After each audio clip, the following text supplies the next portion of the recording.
ஒரே ஒரு கிளிக் போதும், நம்ம விருப்பப்பட்ட பொருள் நம்ம வீட்டு வாசலுக்கே வந்து சேரும். காலையில் ஆர்டர் பண்ணிங்கன்னா ஈவினிங் டெலிவரி. எப்படி இதெல்லாம் சாத்தியம்?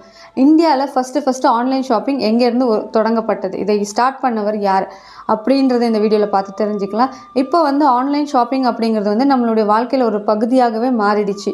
நமக்கு தேவையான பொருட்களை நம்ம சுலபமாகவும் வேகமாகவும் வாங்குவது போல் நமக்கு தெரிஞ்சாலும், இந்த ஆன்லைன் ஷாப்பிங் நம்மளை எப்படி இந்த இ-காமர்ஸ் கம்பெனிஸ் நம்மளை எப்படி ட்ரிக் பண்ணி சைக்கலாஜிக்கலாக நம்மளை ட்ரிக் பண்ணி இந்த ப்ராடக்ட்ஸ் எல்லாம் வாங்க வைக்கிறாங்க, நமக்கு தேவைக்கு அதிகமாகவும் இல்லை தேவையில்லாத பொருட்களையும் எப்படி வாங்க வைக்கிறாங்க அப்படின்றதும் இந்த ஆன்லைன் ஷாப்பிங்கில் இருக்க சில டார்க் பேட்டர்ன்ஸ் என்னன்னு நம்ம இந்த வீடியோவில் பார்த்து தெரிஞ்சுக்கலாம்.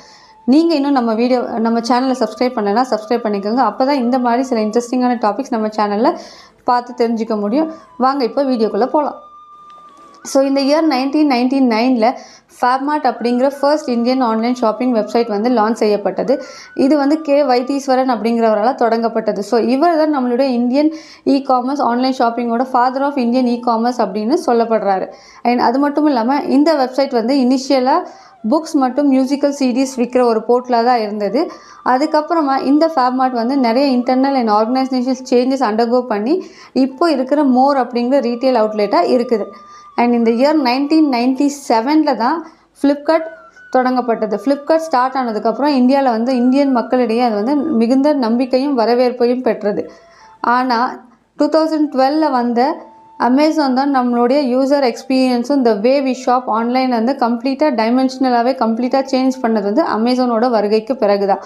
அதுக்கப்புறமா இந்தியன் மார்க்கெட்டில் ஸ்மார்ட் ஃபோன்ஸ் வருகைக்கு அப்புறமா நம்மளுடைய complete user experience and online shopping experience கம்ப்ளீட்டாகவே ரெவல்யூஷனரி ஆனச்சுன்னு சொன்னால் மிகையாகாது. இப்போது இந்த இ-காமர்ஸ் கம்பெனிஸ் எப்படி நம்மளை சைக்கலாஜிக்கலாக ட்ரிக் பண்ணி பொருட்கள் வாங்க வைக்கிறாங்க அப்படின்னு பார்க்கலாங்களா. ஃபர்ஸ்ட் லிமிட்டட் ஸ்டாக் தந்திரம். இது எப்படின்னு பார்த்தீங்கன்னா, only few items left out, சில பொருட்கள் மட்டுமே இருக்குது மிச்சம் இருக்குது அப்படின்னு நம்மளை சைக்கலாஜிக்கலாக ட்ரிகர் பண்ணி அந்த பொருட்களை வாங்க வைப்பாங்க. லைக் எப்படின்னு பார்த்தீங்கன்னா, சில பொருட்கள் இந்த fear of losing or missing out something, அந்த ஒரு சைக்கலாஜிக்கல் ட்ரிகர் பாயிண்ட் ஸ்டார்ட் பண்ணி லைக் இந்த ஒரு பொருள் மிஸ் ஆயிருமோ, இது நமக்கு கிடைக்காம போயிடுமோ அப்படின்னு தோணும்போது தான் அந்த பொருளோட மதிப்பு ஜாஸ்தியாகும். அந்த டைமில் நம்ம இம்மீடியட்டாக ரியாக்ட் பண்ணி அந்த ப்ராடக்டை நம்ம வாங்குகிற வாய்ப்புகள் ஜாஸ்தி. நெக்ஸ்ட் என்னென்னு பார்த்தீங்கன்னா பண்ட்லிங் டெக்னிக். இது எப்படின்னு பார்த்தீங்கன்னா, லைக் ஒரு பொருள் நம்ம வாங்கும்போது அந்த பொருள் கூட ரிலேட்டடான வேறு சில பொருட்களை காமிச்சு நீங்கள் இதை கம்பைன் பண்ணி வாங்கினீங்கன்னா உங்களுக்கு இவ்வளோ டிஸ்கவுண்ட் கிடைக்கும் அப்படின்னு காமிப்பாங்க.